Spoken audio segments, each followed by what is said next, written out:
Miércoles 23 de abril, hoy tendrá lugar la segunda jornada del juicio contra el policía local acusado de matar a su esposa en su domicilio de Parques de Ceuta. Este martes comenzaba la primera vista oral en la Audiencia Provincial de Cádiz en la ciudad, con la declaración de la hija del matrimonio que presenció los hechos. También testificaron la hermana de la víctima, su sobrino y su cuñado. Para el acusado, un policía local que estaba en activo, la Fiscalía pide 34 años de cárcel, mientras que la acusación particular eleva la petición de pena hasta los 40 años. Hoy, como decimos, continuará el juicio. Estaremos conectados con la Audiencia Provincial, donde el Jurado Popular seguirá escuchando las declaraciones de nuevos testigos.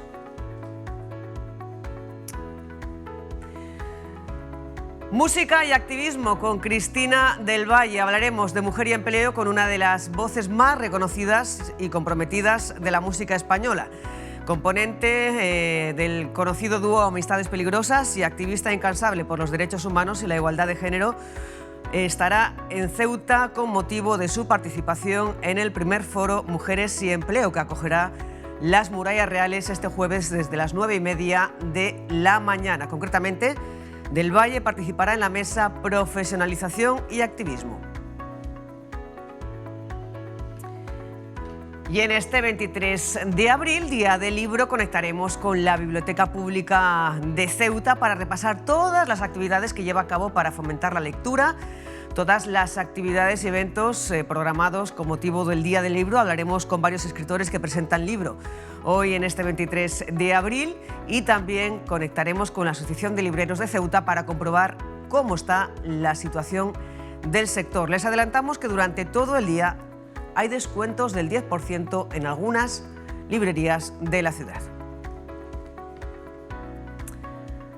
¿Qué tal? Muy buenos días. Bienvenidos a nuestra conexión diaria con la actualidad local en directo. Además, también estaremos pendientes de otros asuntos y de otras cuestiones de interés. Vamos a contarles también los momentos previos a las jornadas de buenas prácticas educativas que van a comenzar esta tarde en el campus universitario de Ceuta. Antes, una conexión con la Agencia Estatal de Meteorología.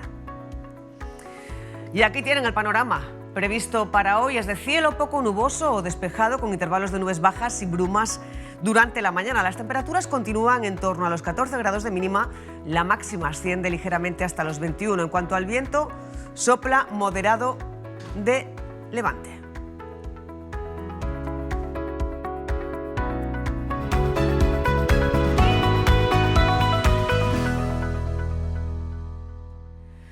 Tres minutos pasan de las 10 de la mañana. La primera parada, la primera conexión nos lleva en directo a la Audiencia Provincial de Cádiz. Allí hoy se celebra la segunda sesión del juicio contra el policía local acusado de matar a su esposa en marzo de 2022 en su domicilio de Parques de Ceuta. Rafael Morales, buenos días. Buenos días, Susana. Pues con aproximadamente media hora de retraso ha comenzado el juicio hace prácticamente unos instantes. A las 9:58 ya se llamaba a declarar al interior de la sala de la Audiencia Provincial a otro de los testigos, en este caso un vecino del matrimonio, de la vivienda, del inmueble de Parques de Ceuta. Recordamos que en la primera jornada judicial de ayer la hija del matrimonio fue la primera en testificar. Su declaración se produjo en torno a la 1:15 del mediodía.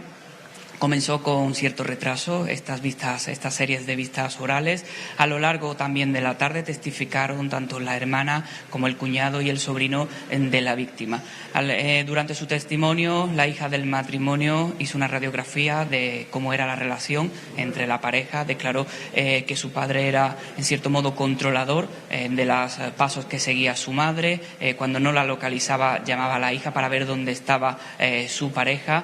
También que él era la persona superior en el matrimonio y en casa, y estaba por encima de todo, como dijo y declaró. En cuanto a los hechos, la hija, que en esos momentos tenía 17 años, corroboró que el primer disparo lo hace el acusado y posteriormente ella se abalanza sobre él para forcejear y evitar más disparos, y ese segundo disparo se produjo en lo que era la nevera del inmueble. Este turno de declaraciones por parte de las familias de las víctimas se prolongó hasta altas horas de la tarde, todo ello ha provocado esa cierta demora de testigos que estaban previstos durante la jornada de ayer, como además de vecinos que hoy ya comienzan a declarar, miembros de la policía local. Está por aquí, por las inmediaciones, el superintendente de la policía local de Ceuta, Sebastián Vega. También se espera la presencia de familiares del acusado que prestarán declaraciones a lo largo de esta segunda jornada de juicio, donde recordamos que por parte de Fiscalía se le pide una condena de 34 años de cárcel al acusado y por parte de la de acusación particular 40 años por delitos como asesinato, maltrato continuado y también delitos contra la integridad moral, en este caso de la hija, y también las lesiones psiquiátricas producidas a la entonces menor. A lo largo de este juicio, que se espera y se presupone algo largo, se van a producir y el jurado popular va a poder ver diferentes pruebas periciales relacionadas tanto con el ámbito psicológico y psiquiátrico, también de carácter de detección de huellas, de ADN, de balística. Está previsto que un instructor de tiro pues explique el arma, la dificultad, todo esto a petición de la Fiscalía, la dificultad que supone manejar un arma de este tipo con la que se cometió el asesinato. Todo ello para que el jurado tenga todas las piezas de este puzzle y posteriormente delibere si es culpable o absuelve al acusado. Un acusado que en este caso, recordamos, llevaba 22 años de matrimonio con la víctima, una persona muy conocida en el ámbito judicial, trabajaba funcionaria del ámbito judicial, de 42 años y que fue asesinada el 14 de marzo de 2022. Así que vamos a continuar tomando nota de todos los testimonios que se produzcan a lo largo de la jornada de hoy para ver qué radiografía siguen haciendo de los hechos. Pues muchísimas gracias, Rafa, por esta extensa y completa crónica en directo desde la Audiencia Provincial. Tenemos la conexión, la línea abierta para que nos pidas paso en cuanto tengas más novedades que contarnos.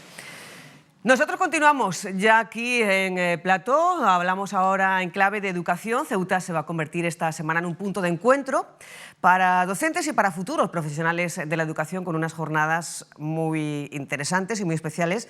Hablamos de las jornadas de buenas prácticas educativas organizadas por la Dirección Provincial del Ministerio de Educación. Esta tarde y mañana por la tarde, mañana jueves por la tarde, se van a celebrar en el Salón de Actos del Campus Universitario de Ceuta, que acogerá este evento que busca, de alguna manera, compartir experiencias innovadoras y reforzar la comunidad educativa de nuestra ciudad. Para hablar de estas jornadas, de este evento, estamos con Amanda Gil, que es asesora de la directora de la Dirección Provincial del Ministerio de Educación y Formación Profesional de Ceuta. Muy buenas. Buenos días, ¿qué tal? Muy bien, encantada de saludarle y de hablar de buenas prácticas educativas. Encantada, yo también. ¿Cuál es el objetivo? ¿Cómo surge la idea de organizar este congreso, estas jornadas? Bueno, pues es la primera vez que desarrollamos esta jornada en Ceuta. Va a tener, como bien has dicho, una planificación de 2 días consecutivos. Comienzan hoy y continuaremos mañana.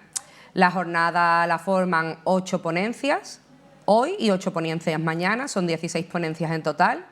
Y como has dicho muy bien, el objetivo es compartir, crear un espacio de reflexión para toda la comunidad educativa de Ceuta, donde allí pues se comparta, se reflexione sobre las buenas prácticas educativas que se desarrollan en nuestros colegios e institutos de la ciudad. Creemos que en Ceuta tenemos maravillosos profesionales, pero quizás falta un poco esa colaboración a la hora de compartir esa práctica docente que consideramos desde el Ministerio que le tenemos que dar un poco más de difusión.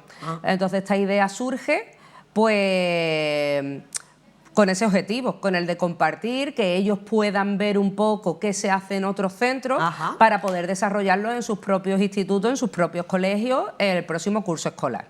Entonces consideramos que era una buena idea generar esta jornada, seleccionar. Hemos recibido muchísimas prácticas, en Ceuta tenemos en total son 30 centros entre colegios e institutos y bueno, todas no tenían cabida, porque íbamos a tardar muchísimo. Claro. Entonces tenemos la intención de que esto se vaya repitiendo en años posteriores. Esta vez hemos seleccionado 16 prácticas, 8 de colegios y 8 de institutos. en la que esos ponentes van a poder estar hablando, explicando un poco sus proyectos que desarrollan en su centro durante unos 15-20 minutitos, y luego se va a destinar un tiempo también para unos stands de información, con el objetivo de que todos los asistentes, que son tanto docentes como alumnado del máster de secundaria como del grado de educación primaria e infantil, puedan acercarse a aquellos docentes cuya ponencia le haya llamado más la atención, a pedir un poquillo más de información en esos stands informativos que van a tener. Están dirigidas, por tanto, como decíamos antes, a docentes en activo y a futuros docentes. Y a futuros docentes. Crear un poquillo esa conciencia pedagógica, esa motivación para el próximo alumnado, que al final va a ser los futuros docentes de nuestra ciudad. Y sobre todo eso, crear un espacio donde se comparta y donde podamos todos enriquecernos de las diferentes buenas prácticas que se desarrollan en nuestros centros escolares. ¿Podría compartir con nosotros alguna de estas buenas prácticas que se van a presentar Las tengo por aquí apuntadas. Pues, por ejemplo, una de ellas es el aula del futuro sin aula del futuro, ¿vale? Ese nombre nos crea un poquito de curiosidad porque el aula del futuro al final es una metodología que lleva un material adaptado, robótica, streaming, redes sociales. Entonces, bueno, a ver cómo lo hacen sin ese material del que se necesita para este proyecto. Es un poco innovador. Severo Ochoa, por ejemplo, tiene el proyecto Radio Severo, que es una radio escolar que funciona en el centro. Algún día hemos conectado con Radio Severo, concretamente la última vez que lo hemos hecho, el Día de la Radio. Por eso, pues queríamos también que compartieran cómo desarrollan ellos en su centro esa radio escolar y cómo funciona, cómo lo organizan, para que otros centros que estén interesados puedan desarrollarlo en sus propias aulas el próximo curso escolar o años consecutivos. Otro, por ejemplo, es del CIF, Proyecto Power Data. ¿Vale? ¿Y en qué consiste ese proyecto? Pues todavía no lo sé, nos lo han mandado un poquito. Un proyecto Power Data es un poquito de estadística, va relacionado con la estadística, esto está más enfocado a secundaria, y entonces hoy nos explicarán cómo lo van a desarrollar, ¿vale?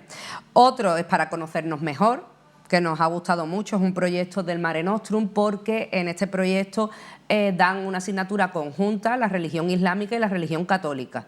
Entonces, un profesor de religión católica y una profesora de religión islámica dan conjuntamente la clase para ver las diferencias y similitudes de ambas religiones y para crear un buen ámbito de convivencia entre el alumnado de ambas religiones. Nos pareció llamativo y queríamos, pues, que lo compartiesen.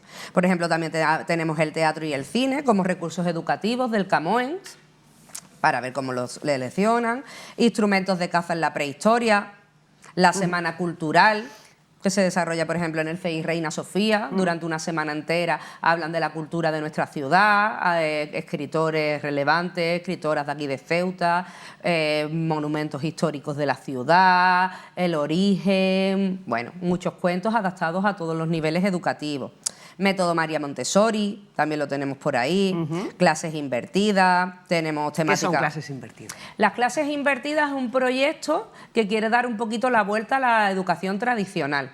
No se basa tanto de hacer ejercicios en clase, sino en dar, por ejemplo, una clase normal a día de hoy o más tradicional, como la entendemos, se explica el contenido educativo y luego sigues haciendo, pues, los ejercicios de ese contenido que has explicado, ¿no? Eso es lo que todos conocemos como una clase tradicional. Una clase invertida es a través de las TIC, de las nuevas tecnologías, a través de dispositivos digitales. El tutor, el maestro, da esa clase un poquito más conductual, explica el objetivo a través de un vídeo, a través de YouTube, a través de una videoconferencia, y ya llega a clase el alumnado ya ha visionado en su casa el día anterior ese vídeo. Entonces directamente llega a clase para practicar. Se quita esos minutos que el tutor está dando una clase más bien magistral, donde te explico el contenido, eso tú ya lo has visto en tu casa a través de los nuevos dispositivos, y en clase directamente vamos a trabajar y a practicar esos ejercicios relacionados con ese contenido. Entonces, muchas veces son nuevas metodologías que no todos los docentes están acostumbrados a trabajar de esa manera. Entonces, bueno, pues consideramos que era un buen momento para explicar cómo ellos lo desarrollan y qué frutos le está dando las clases invertidas. Tenemos también ciberacoso, que a día de hoy esto es una iniciativa del Clara Campo Amor. Queremos ver también cómo trabajan ellos el ciberacoso, está enfocado más bien a secundaria, que son alumnos más mayores. Creemos que es un tema preocupante para los adolescentes de hoy en día y bueno, queremos ver cómo ellos lo trabajan en clase con sus alumnos para evitar pues esta problemática que ahora mismo hay en las redes. Navegando las constelaciones artísticas de la vila, tenemos muchas, como el TDAH, Fision Express, que es una plataforma que ya presentamos aquí en Radio Televisión Ceuta hace un par de meses, una plataforma nueva educativa de lectura que está dando muy buenos resultados y los alumnados están leyendo a través de los dispositivos digitales, se están consiguiendo certificados. Por cierto, hoy que es el Día del Libro, ¿cómo es ese método? ¿Cómo funciona? Bueno, pues Fision Express lo explicamos ya en otra conexión que tuvimos. Es una plataforma propuesta por el Ministerio de Educación. Se la ofertamos, se la dimos a todos los centros y bueno, ellos trabajan a través de las tablets. Cada 8 semanas tienen un libro en vivo que se publica en la plataforma de Fision Express. El alumnado va leyendo tanto en la clase como en sus casas y tienen, al finalizar cada lectura de cada capítulo, tienen como un quiz de preguntas y respuestas, una comprensión lectora interactiva.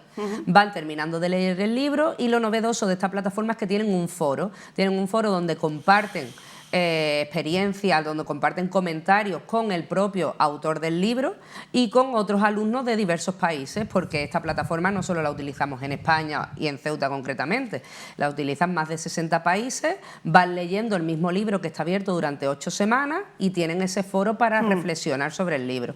Aquellos comentarios que a los autores del libro le parezcan pues una crítica válida, una crítica coherente, con una buena ortografía, se le premia con un certificado. Y ya en Ceuta, a nivel tanto de primaria como de secundaria, hemos conseguido más de 8 o 10 certificados, habiendo comenzado esta plataforma a utilizarse en enero. Entonces estamos muy contentos desde el Ministerio con los frutos que está dando. ¿Y qué importancia tiene fomentar la innovación pedagógica, concretamente entre el profesorado ceutí? Bueno, pues al final no deja de ser un espacio para compartir y para motivarte, tanto para el nuevo alumnado, el nuevo profesorado, disculpa, que se ha incorporado a las aulas de Ceuta, el que está por llegar y el que lleva ya muchísimos años. Al final, las nuevas generaciones cada vez te van exigiendo más. Y el nuevo alumnado está muy metido en las nuevas tecnologías, en los dispositivos digitales. Al final, si el maestro no recicla esa manera de enseñar, esa forma de dar clases, pierde la motivación de su alumnado. Y si pierdes la motivación del alumnado, pierden el interés y los resultados son peores. ¿Y qué interés han despertado estas jornadas? ¿Cuál ha sido la respuesta de los docentes? Bueno, la respuesta ha sido bastante buena. Tenemos más de 100, en total tenemos 130 inscripciones. Acogemos entre docentes y futuros docentes. Entre docentes y futuros docentes, más docentes que alumnado. Hay que decirlo, quizás para la próxima pues se dé más visibilidad la UGR, pero quizás al alumnado no le ha llegado de la misma manera que le ha llegado a los centros docentes. Y hemos tenido una acogida muy buena. Son 130 personas que van a disfrutarlo ambos días. Esta jornada, conferencia, se va a certificar. Se certifica con 8 horas de formación, porque al final son 4 horas hoy y 4 horas mañana. Entonces no dejas de estar asistiendo a un congreso educativo. Entonces se les va a certificar con 8 horas de asistencia.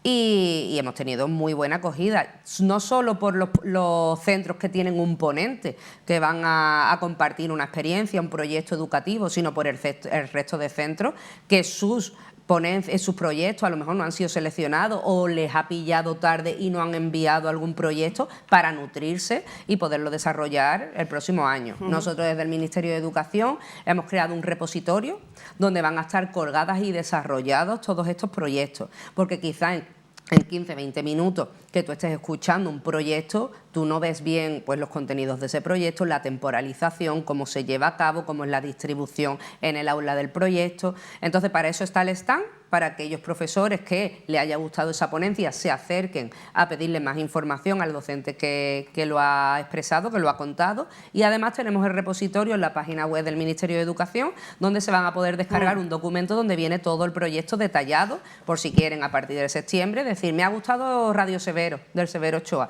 El año que viene lo vamos a llevar a nuestro centro y vamos a crear la radio escolar. O me ha gustado la clase invertida sin inversión económica. Pues el año que viene en este centro queremos tenemos, no hace falta que lo haga todo el centro, pero a lo mejor un docente que lo quiera hacer en su clase, un curso que crea que para ese nivel es adecuada esa práctica, lo puedan desarrollar. Simplemente visibilizar las buenas prácticas que hacen muchísimos de los docentes de Ceuta y compartir. Generar ese espacio de reflexión entre todos los profesionales de nuestra ciudad. Y ya que decía que no han llegado tanto o no han llegado de la misma manera la promoción o al menos la respuesta a estas jornadas por parte de los estudiantes de la Facultad de Educación como a los docentes, ¿cómo es la comunicación o la conexión entre el Ministerio de Educación y el campus, la Facultad de Educación? A ver, la comunicación es buena, siempre se aceptan todas las iniciativas. Nosotros desde el Ministerio nos pusimos en contacto con profesores y coordinadores del máster de secundaria y con los responsables del grado de Educación Primaria y Educación Infantil para que le hicieran llegar pues que se iban a ver una jornada de buenas prácticas. Nosotros creamos un cuestionario de inscripción donde el alumnado se tenía que inscribir. Ha dado la casualidad que justo cuando se abrieron los cuestionarios fue previamente unos 10-15 días antes de las vacaciones de Semana Santa y Semana Blanca. Y es verdad que nosotros contamos con mucho alumnado que no es de la ciudad, que vienen fuera a estudiar aquí los grados. Y quizá pues esa difusión ha coincidido con el final de los exámenes, con que se iban de vacaciones y no les ha dado quizás mucho tiempo, ha sido un poco repentino. Pero, como ya te digo, creemos que estas jornadas van a seguir repitiéndose porque llegan para quedarse, ¿no? Claro, va a haber una segunda edición. Llegan para quedarse. Estamos totalmente convencidos desde el Ministerio que así va a ser, porque solamente hemos podido por tiempo seleccionar 16 y se nos han quedado en la recámara muchísimas otras buenas prácticas que nos gustaría que se compartiesen. Pero al final algunas coincidían en temática y hemos querido seleccionar, no porque unas sean mejores ni peores, porque nosotros no somos nadie para valorar y todo el trabajo es bastante correcto y bastante motivante. Pero sí queríamos tocar que hubiese un poquito de todos los temas y que fueran sobre todo de ambas etapas educativas, primaria, secundaria e incluso orientación educativa. Tenemos una, por ejemplo, que es el TDAH, que es para todos los alumnos con algún tipo de necesidad educativa. Entonces, bueno, al querer tocar todas las ramas, hay algunas que se nos han quedado en la recámara y que estamos seguros que para el año que viene podemos darle esa difusión. ¿Con carácter anual? Sí, esa es la intención. ¿Y hay alguna otra iniciativa en la que se esté trabajando desde el departamento del que llega? Sí, bueno, nosotros esto lo queremos hacer porque tenemos previsto, tenemos pensado, este es el arranque de una nueva iniciativa que queremos llevar a cabo en septiembre del próximo curso escolar, que son los centros tutores, que va a consistir en, si por ejemplo tú eres experto, algún centro es experto en una metodología, en un proyecto, vamos a intentar que abra las puertas de su centro para que otros centros puedan ir a formarse en esa experiencia metodológica. Sea tutor en una tutor temática. de una temática. Igualmente, el centro que va a acudir a ese centro experto para formarse en esa temática será centro experto de otra que lleve a cabo y hacer jornadas de puertas abiertas durante el curso que viene para seguir compartiendo. Esta es la jornada de buenas prácticas, es como la puerta para luego esa iniciativa que queremos desarrollar en los centros de aquí de Ceuta. ¿Y qué acogida tiene ese proyecto en los centros? Pues todavía no lo sabemos porque no lo hemos presentado. Todavía. Vamos a ver cómo de aceptadas están las buenas prácticas y a ver a quién le interesa, pues eso, ser centro tutor de simplemente enseñar, abrir las puertas de su aula a otros docentes para que todos nos podamos nutrir pues de esta forma de trabajo.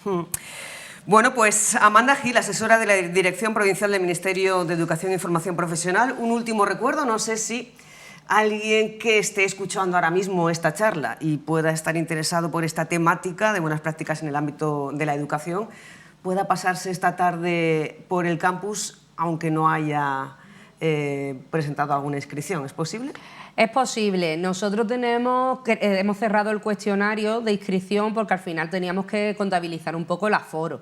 El salón de actos de la UGR es bastante amplio. Ahora mismo tenemos confirmadas 130 personas, pero hay plazas disponibles en el salón de actos. Entonces, si a alguien no le ha llegado la información desde su centro educativo o es alumno y no le ha llegado la información por los medios de la UGR y estuviera interesado, tenemos invitaciones, ¿vale?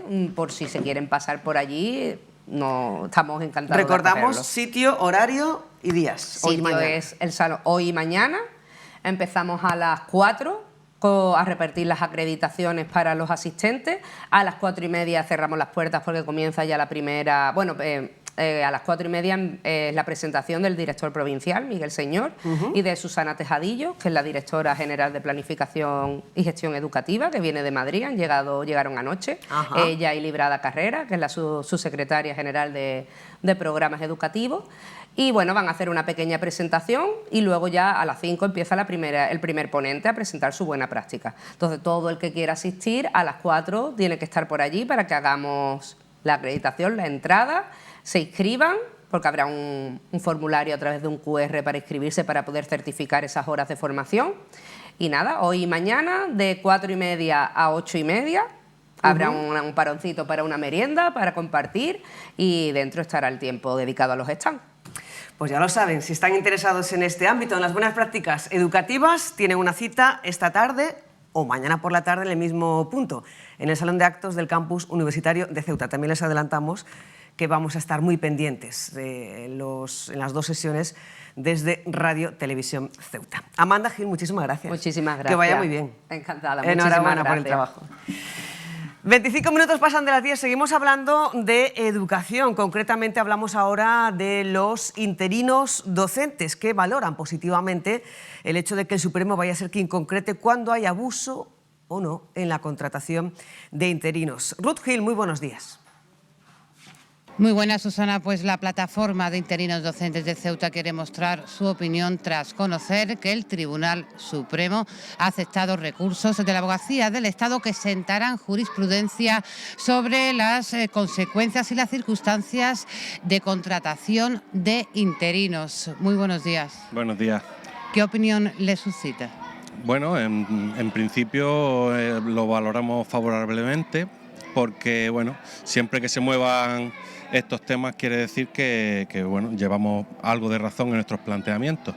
Llevamos desde 2018 diciendo que teníamos derecho a una estabilización digna y bueno, en 2021-2022 se vio con la ley de estabilización, aunque no ha surgido todos los efectos que esperábamos. Y aunque no sabemos lo que el Supremo puede decir, pero bueno, por lo menos va a aclarar bastantes dudas. ¿Cuáles consideráis que es la principal problemática en relación a catalogar como abuso ciertas contrataciones? Bueno, siguiendo la normativa de la Unión Europea, que tiene una directiva muy clara en ese respecto, más de 3 años, o como dice la ley de 2021-2022 de aquí de España, más de 5 años concatenando trabajo, hay que tener en cuenta que nos cesan el 31 de agosto y nos vuelven a contratar el 1 de septiembre, que eso en cualquier empresa privada sería un fraude.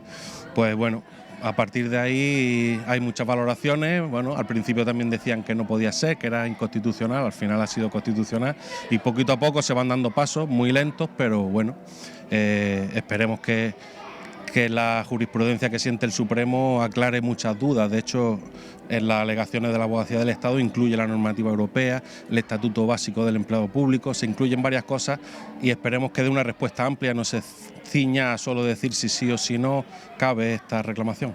¿Cuántos interinos afectaría en la ciudad o cuántos están afectados por estas contrataciones encadenadas? Bueno, después de los procesos de estabilización no han estabilizado todas las personas que debería, porque lo que se ha hecho es estabilizar las plazas, no las personas que están en abuso, y podría rondar más de 200 personas que están en este caso en la docencia, pero hay que tener en cuenta que aunque nosotros aquí en Ceuta hemos sido los que más hemos movido este tema, están los médicos, enfermeros, personal sanitario, también personal del ayuntamiento, personal laboral, aunque nosotros somos funcionarios, ellos son estatutarios, en el ayuntamiento personal laboral, a cada uno nos afecta de manera diferente, pero al final sería un número mucho más grande de personas que llevan más de 3 años trabajando y que no estabilizan en su puesto de trabajo en la administración pública.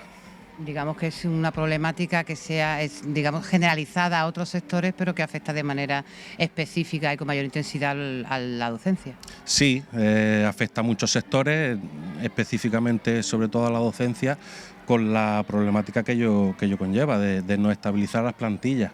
Hace ya varios años teníamos un número de interinos muchísimo mayor, y cada año nosotros nos vamos moviendo de centro, los que ya llevamos más tiempo, sí tenemos más posibilidades de seguir en el mismo colegio o en el mismo instituto, pero los que llevan menos tiempo, bueno, se ven abocados a incluso irse de la ciudad.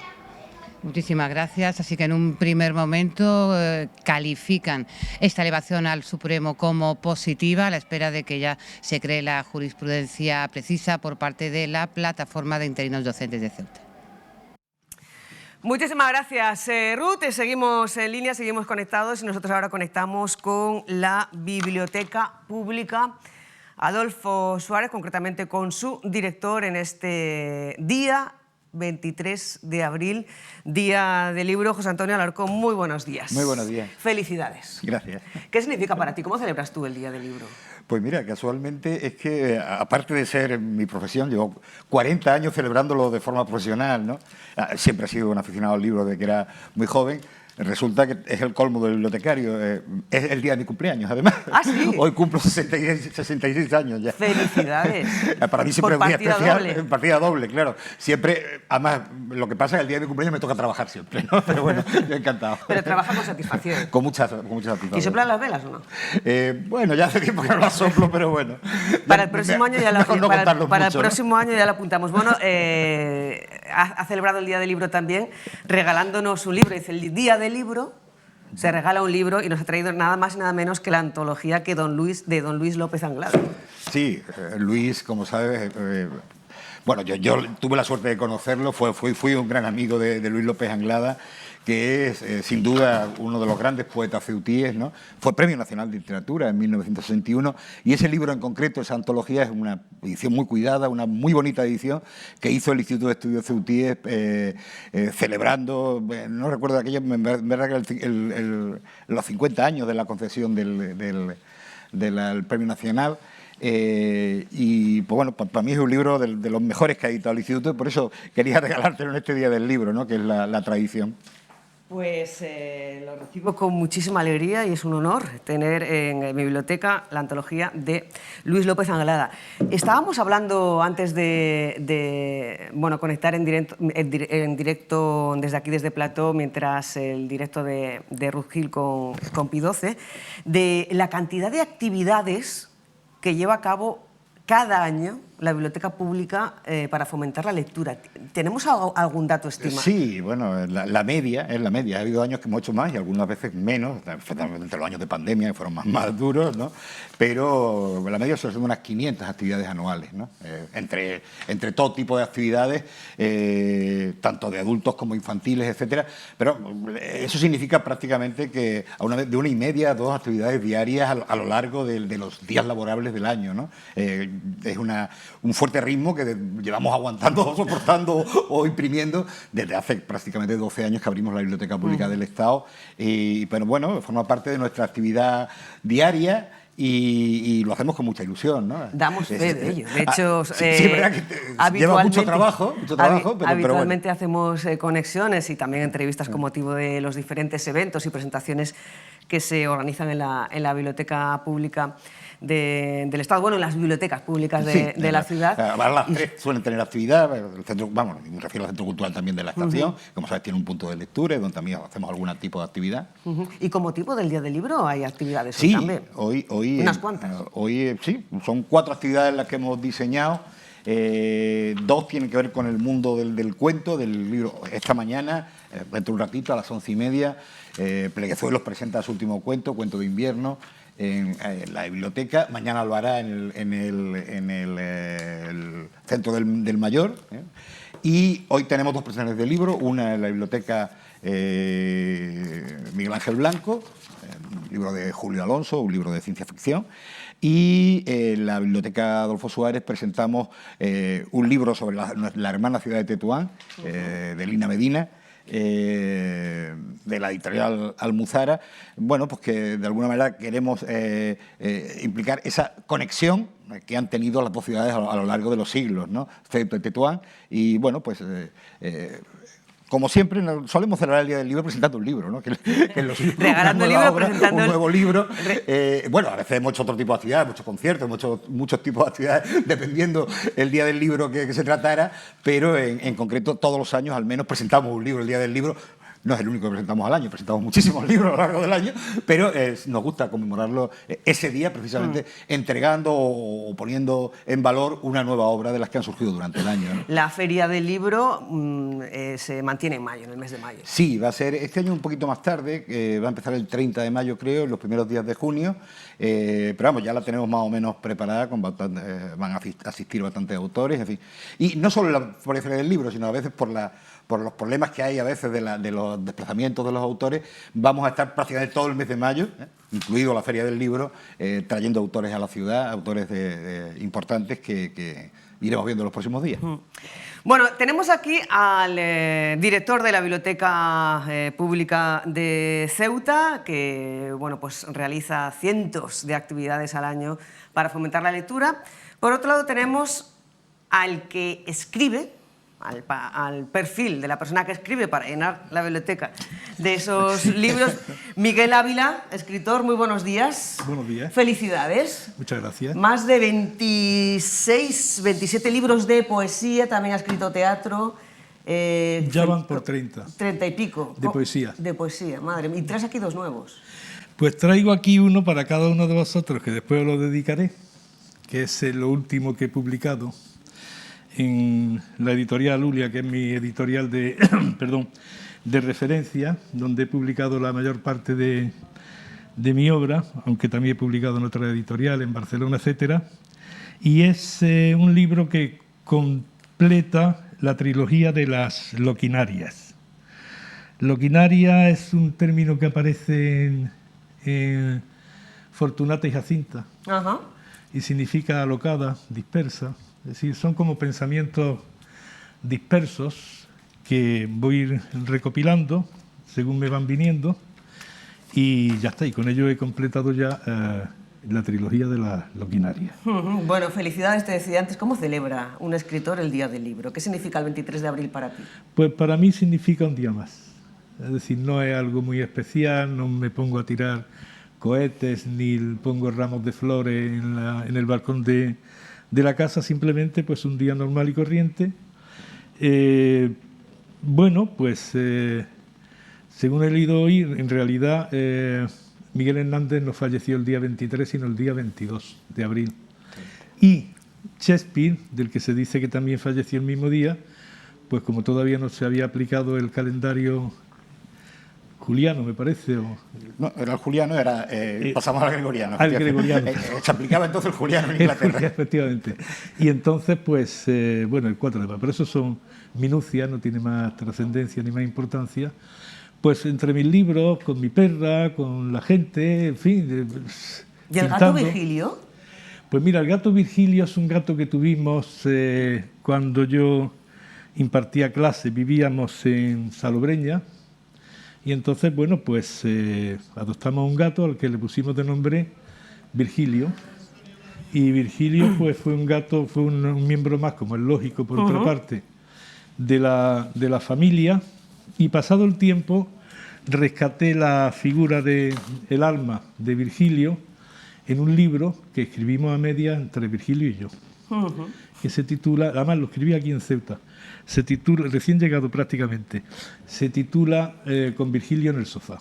Entonces Virgilio estaba en un sofá de terciopelo rojo, junto conmigo, a la hora solemne de la siesta, y allí pues debatíamos de asuntos muy variados, Virgilio políticos. Y la perra, que forman parte de la obra de Miguel Ávila, también la perrita Por que la supuesto. acompaña en toda obra suya. Sí, la perra siempre me acompaña. Como decíamos, en esta mesa de hoy dedicada al Día del Libro y a la lectura, tenemos insistimos, a José Antonio Alarcón, director de la Biblioteca Pública de Ceuta, que tanto trabaja en fomentar la lectura. Tenemos al perfil del escritor y tenemos también al perfil de la persona que lee, al perfil del bibliófilo. Juan Antonio Mateo, muy buenos días.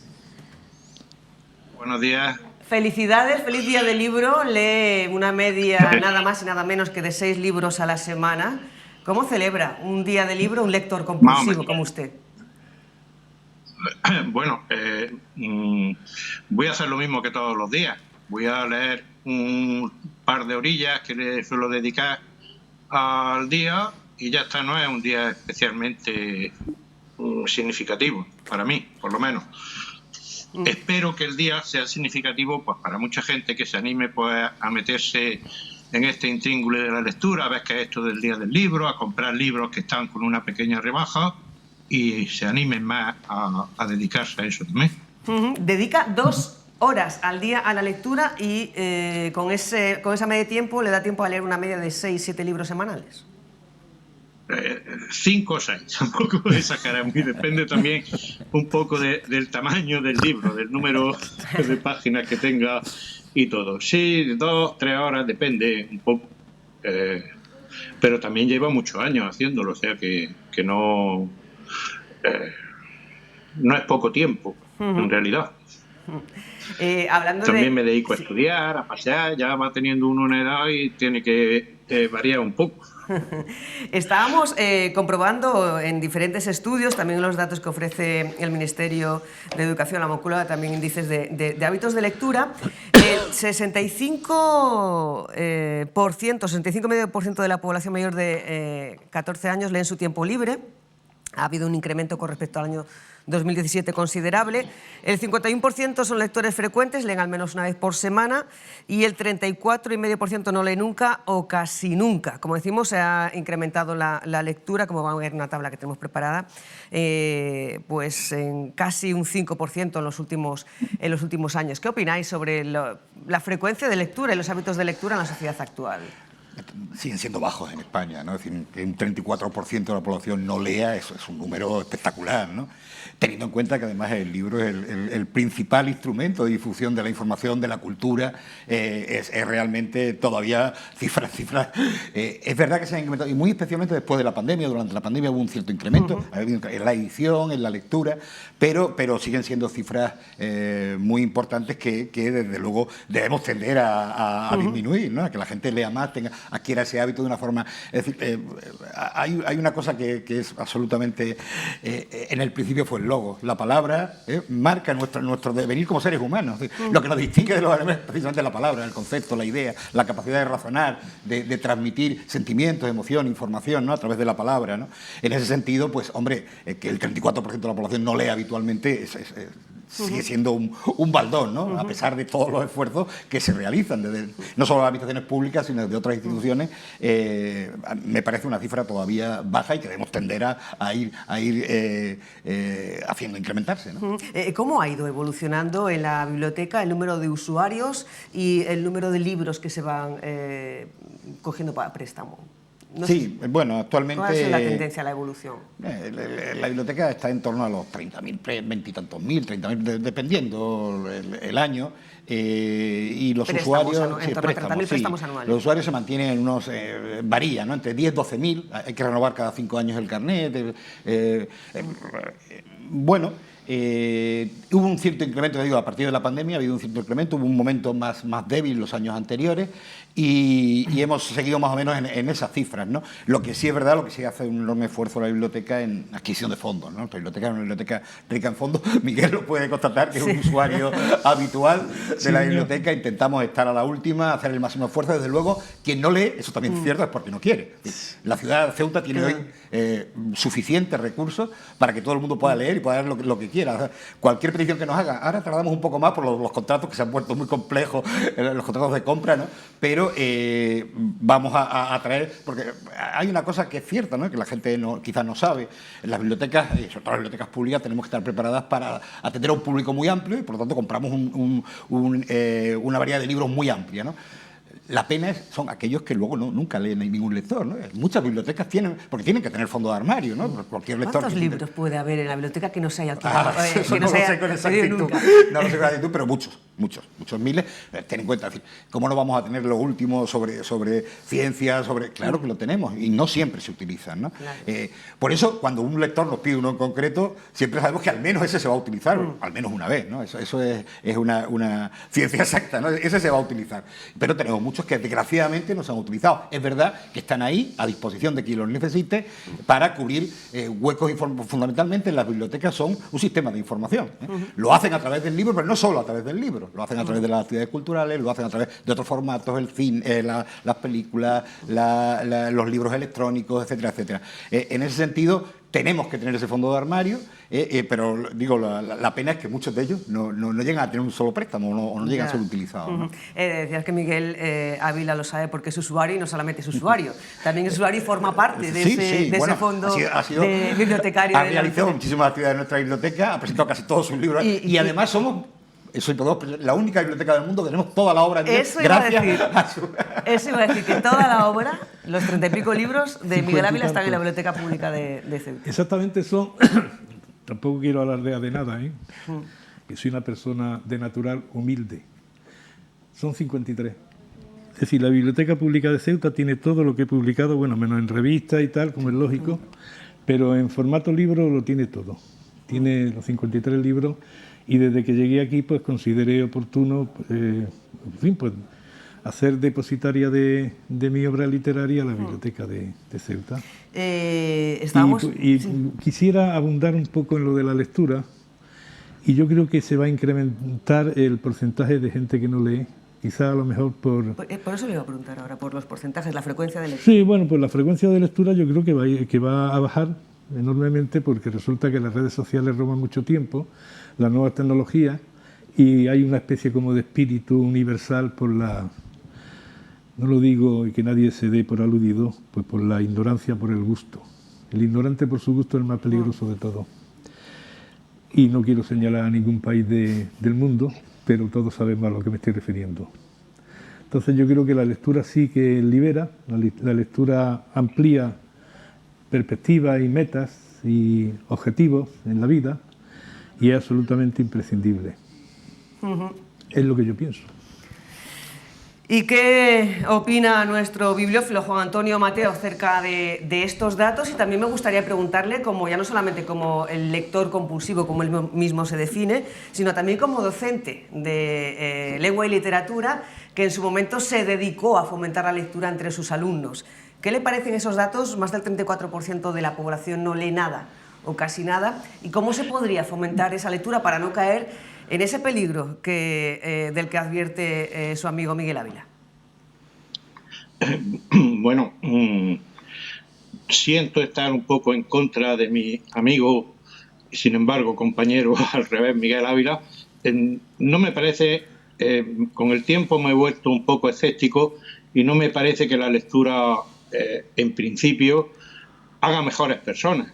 Ahí tenemos miles de casos y miles de ejemplos, y al revés, gente analfabeta totalmente que son increíblemente cultos y buenos y gente con la que merece la pena estar en contacto. Dicho eso, efectivamente leer es muy importante, ¿no? Es mucho mejor leer que dedicarse a otras actividades, por ejemplo las redes sociales de las que hablaba Miguel, que nos conducen a una visión muy limitada de lo que es. Nos limitamos en las redes sociales a visitar las páginas que nos gustan, la gente que piensa igual que nosotros. Normalmente no se contrastan noticias, no se contrastan otro tipo de opiniones y pasan esa serie de cosas, ¿no? Cuando yo era docente, se supone que los profesores teníamos que fomentar precisamente la capacidad de los alumnos de buscar distintas opiniones, de contrastarlas, de razonarlas, no sé, de tener razonamientos propios sobre las cosas a partir de informaciones distintas, informaciones. ¿Y cómo lo hacíamos en clase? Bueno, en clase estamos muy limitados no solamente por el tiempo, el temario, las programaciones, etcétera. Entonces, en clase yo lo que hacía era, en vez de leer libros completos, que es un poco absurdo, en el sentido de que cuando leían libros de otras etapas literarias, de otras épocas, pues a los alumnos no les interesaba en absoluto, ¿no? Todo lo que tenga 6 meses de antigüedad para ellos ya es casi la prehistoria. Entonces leíamos fragmentos, discutíamos sobre ellos, siempre se pedía una segunda opinión de varios alumnos, etcétera. Intentábamos contrastar distintas opiniones. Que se haya conseguido o no, pues ya es un poco más problemático, ¿no? Yo puedo decir con gusto que por lo menos tengo, después de 33 años trabajando, tengo 6 o 7 alumnos que todavía me piden consejo, que todavía me piden opiniones sobre algún libro que otro, que les recomiende lecturas. Tengo incluso 3 o 4 alumnos que dicen que gracias a mis clases se han dedicado a la escritura, se han dedicado a la lectura, en fin. Yo creo que eso es suficientemente satisfactorio para tal y como están los tiempos en la actualidad. También utilizaba la música, ¿no? Sí, bueno, es un poco característica de los que nos crecimos oyendo los cantautores, oyendo a gente que se dedicaba a musicar.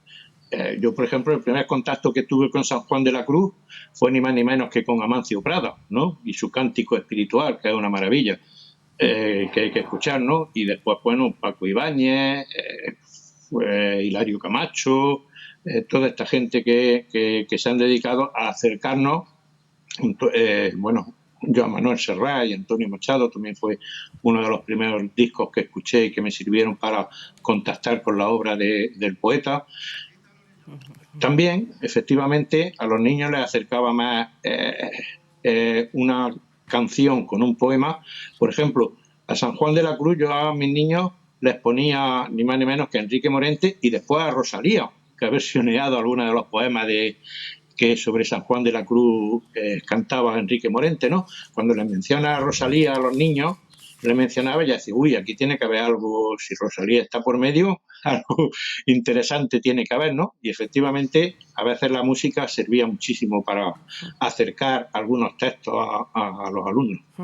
La música, el sonido y también en clave de fotografía y de podcast de reportajes sonoros, como es el caso del libro Historias en blanco y negro de Ceuta de nuestro compañero Antonio Martín, que está presentándolo o va a presentarlo dentro de unos instantes a los mayores usuarios del centro de Cruz Roja. Muy buenos días, Gloria.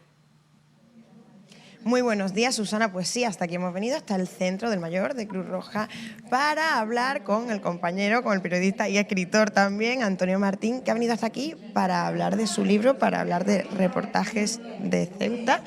Cuéntanos un poquito de qué va este libro. Bueno, spoiler evidentemente de reportajes, pero tenemos un poco de todo, reportajes radiofónicos, escritos. Hola, muy buenas. Pues sí, son reportajes, son casi 90 reportajes, unos 45 reportajes escritos, 43 escritos y el resto sonoros. No son los mismos, son reportajes que se han emitido en radio, otros también que son son inéditos, no se han emitido en radio y se recopilaron en el libro cuando se publicó hace ya 3 años. Y hoy, no es la presentación del libro, aclarar que no es la presentación del libro, sino es una especie de conferencia con los contenidos del libro, porque son historias de Ceuta, de personajes ceutíes, de incluso establecimientos antiguos de la ciudad, emblemáticos, y viajar un poco en el tiempo, ¿no? Conocer el origen, pues, por ejemplo, del Hotel Ulises, la historia de Juan Arroyo también, otro comercio emblemático de pastelería la africana, de hechos o acontecimientos históricos en la ciudad, como un doble atentado que hubo en 1975, personajes ceutíes que, circunstancialmente nacieron en Ceuta, son ceutíes, pero vivieron algunos más o menos años en Ceuta, pero personajes relevantes en la historia del deporte, relevantes en la historia, por ejemplo, el caso del general Escobar, que fue un personaje muy importante en la guerra civil en la zona de Cataluña, ¿no? Hay también un personaje muy desconocido que es Clodovaldo, es una persona, un ceutío, fue periodista, pero hay un revólver que lleva su nombre y una prueba olímpica que lleva su nombre. Otros más conocidos, como es el caso de José Ramón López Villaflor, de Mohamed Ali Amar Nayim, y muchas historias, curiosidades también. Por ejemplo, cuando se plantaron las palmeras en el Paseo de las Palmeras, todos pasamos por allí, vemos las palmeras, pero ¿cuánto se pusieron las palmeras allí? ¿No? Pues rescatamos un poco la historia.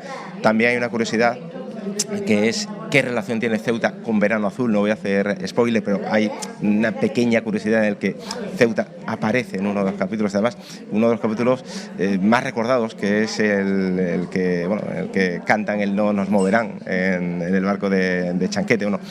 Pues ahí hay un poquito de Ceuta y otras muchas curiosidades relacionadas con la ciudad.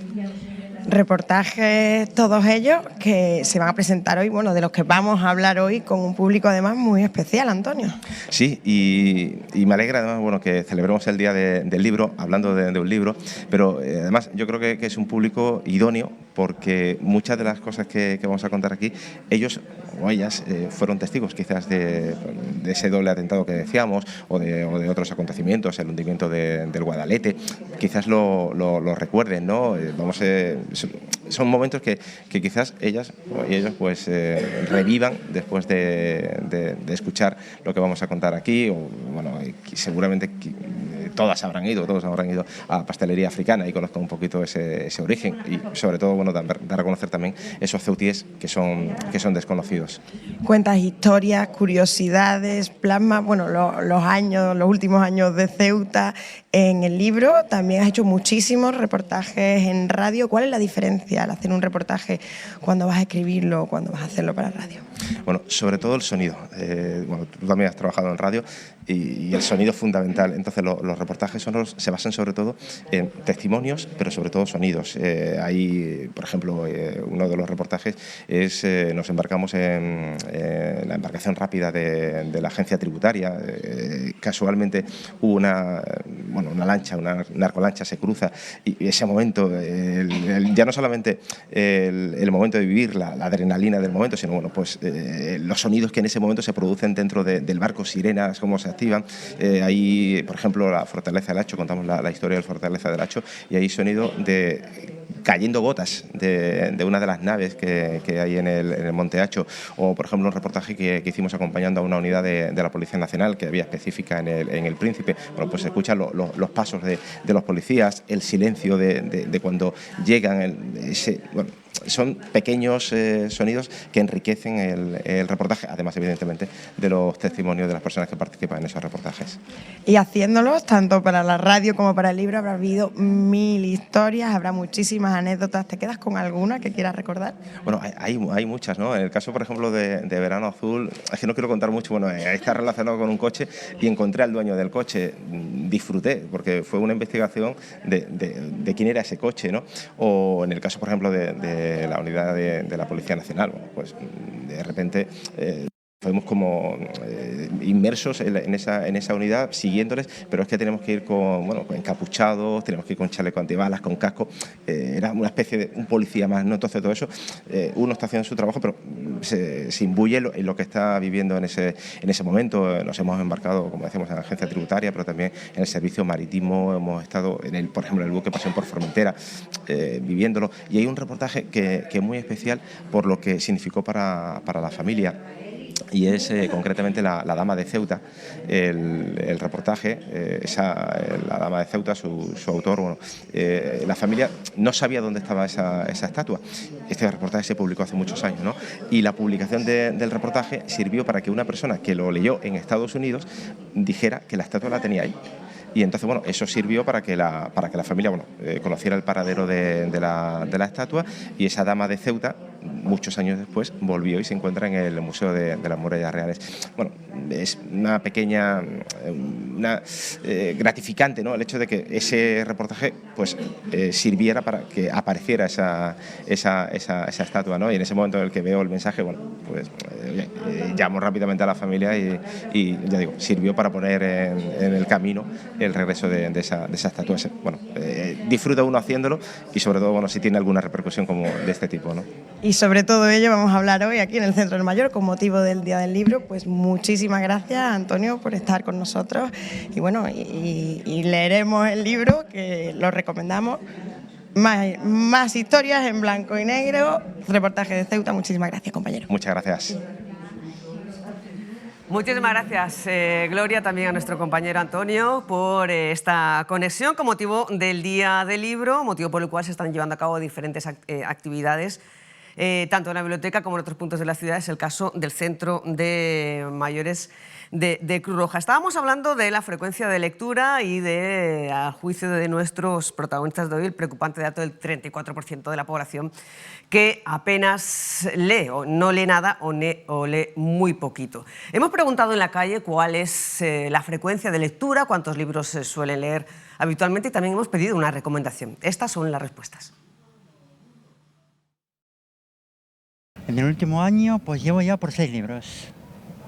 ¿Y estás leyendo alguno ahora mismo? Sí, estoy volviendo a leer un libro que he leído muchas veces y bueno, me apetecía leerlo otra vez, así que sí, lo he vuelto a leer. Se llama El hombre mediocre, de José Ingenieros. Yo soy una lectora empedernida, leo muchísimo y tengo 3000 y pico de libros en mi casa, en mi biblioteca.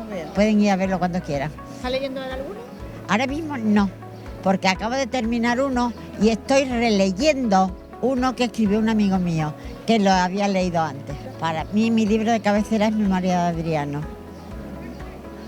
de Margarita Subirata. Ah, bueno, bastante. Yo leo bastante. Pero no sé decirte el número. ¿Y ahora estás leyendo alguno ahora mismo? Sí, ahora mismo sí. Julia, de Santiago Posteguillo. ¿Lo recomiendas? Sí, por ahora sí. A ver, yo he leído 2 libros. Este año, el año pasado no leí. ¿Ahora no estás leyendo ninguno? Ahora mismo no, ya me he terminado uno y estoy haciendo un descanso mental. Las 48 leyes del poder, increíble. Con 88 años, pues yo creo que he leído como máximo 1 y medio. Pocos, la verdad. un par. En este último año, ahora mismo llevo 4 libros leídos. La verdad que me encanta la lectura. ¿Y recomendarías alguno? Pues mira, el último así que me he leído es Lolita, que mucha gente puede tener una idea equivocada de ese libro, pero realmente, aparte de ser muy nutritivo a la hora de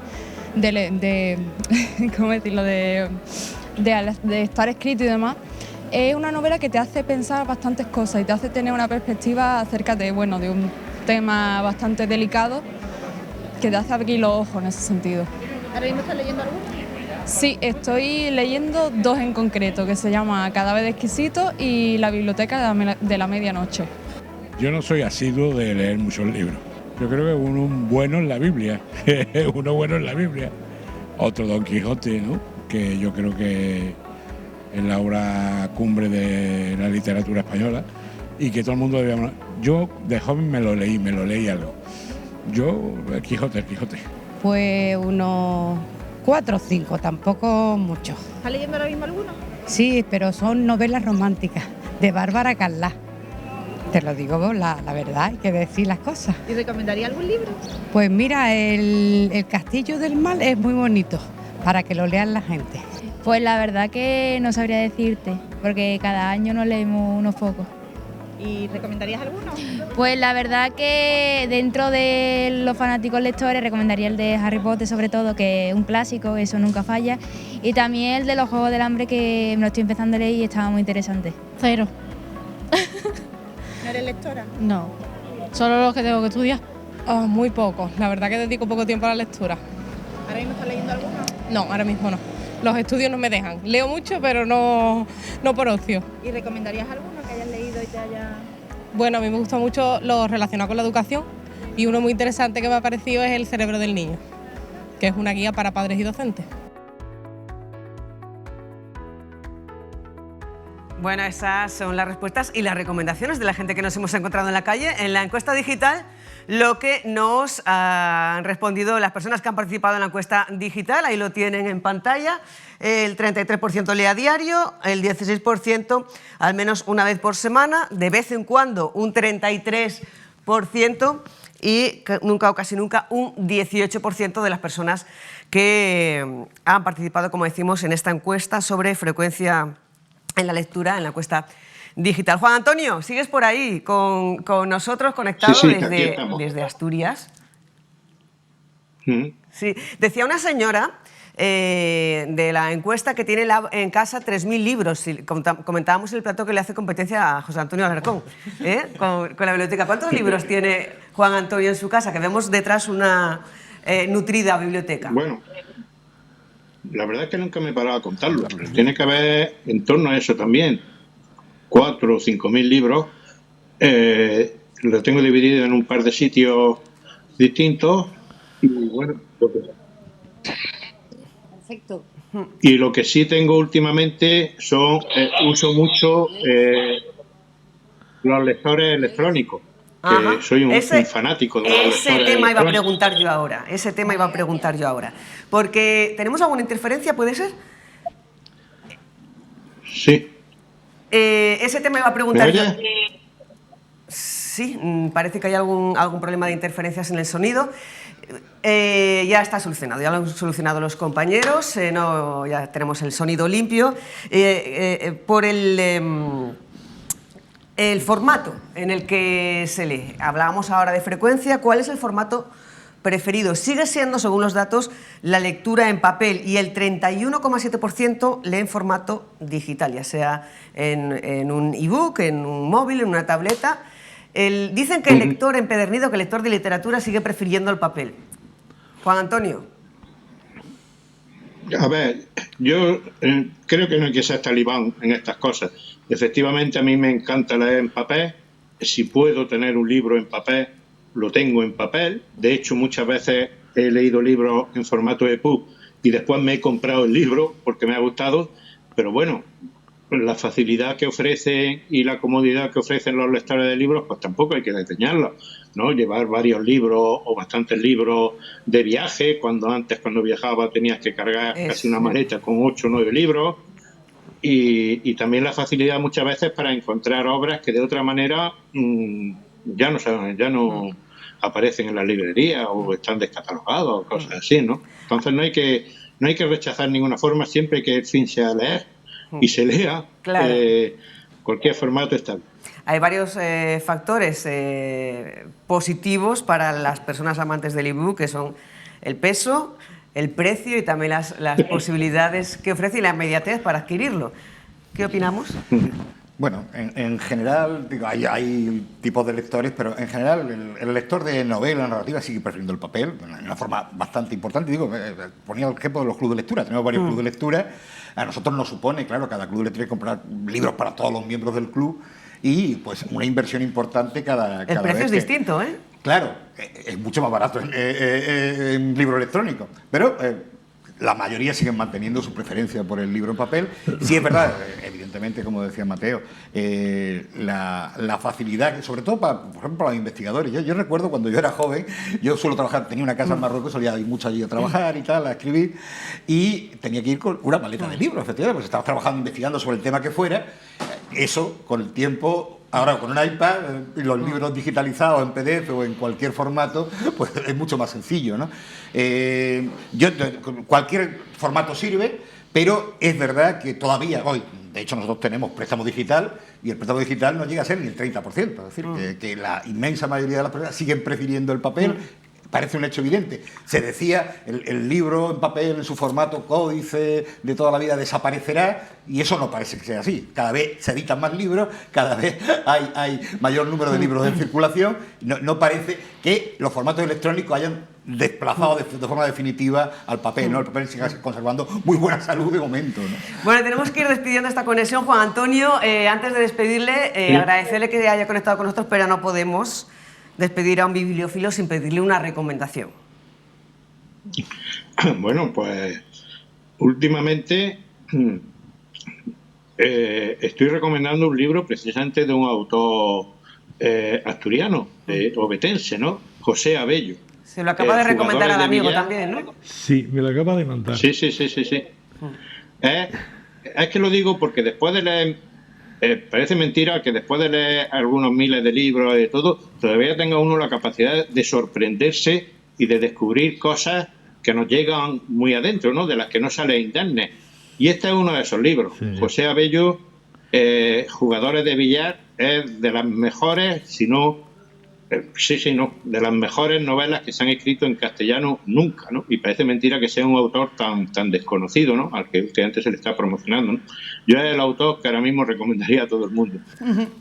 Pues nos quedamos con ese nombre, Jugadores de billar, de José Abello, autor asturiano. Muchísimas gracias, Juan Antonio. Ha sido un placer conectar con usted. Hasta la próxima. Pues muchas gracias a vosotros y perdón por la interferencia que haya habido. No, muchísimas gracias. Y felicidades, que disfrute de este día. Vale, hasta la próxima. Miguel, ¿ya empezaste a leer ese libro? Sí. Mi gran amigo bibliófilo me lo envió en papel. me lo envió a casa de mi hijo en la península, porque iba ahí en esos días y tal, entonces lo recogí, empecé a leerlo, y la verdad que es una novela impresionante. Es un, dicho sea, en fin, con todos los predicamentos, es una novela, un tocho, tiene 750 páginas, pero se deja leer muy fácilmente y es muy fluida en el desarrollo de la trama y tal. ¿Qué libro recomendarías tú? Lo estaba pensando que me iba a preguntar eso. Sí. Imagino que José Antonio ya está pensando el suyo, ¿no? Bueno, es que es muy difícil, ¿eh? Hay tantas cosas que recomendar, pero bueno. A pesar de las diferencias ideológicas que tengo con este escritor, con Mario Vargas Llosa. Se ha hablado mucho últimamente de ese aspecto, sobre el Mario Vargas Llosa, escritor, con motivo de su reciente fallecimiento, y sobre el Mario Vargas Llosa, político. Tuvo una y hay deriva... quien dice que hay que discernir, no hay que valorar Bueno, yo Mario creo que la Vargas. ideología también está implícita en lo que uno escribe, en lo que uno hace y hasta en lo que uno come prácticamente, diariamente. Pero bueno, quitando ese detalle, que no es mínimo en absoluto, yo recomendaría de Mario Vargas Llosa La guerra del fin del mundo. Me parece una novela impresionante, increíble. Creo que La guerra del fin del mundo es el libro en el que está metido ahora mismo Juan Antonio Mateo. ¿Ah, sí? Porque sí.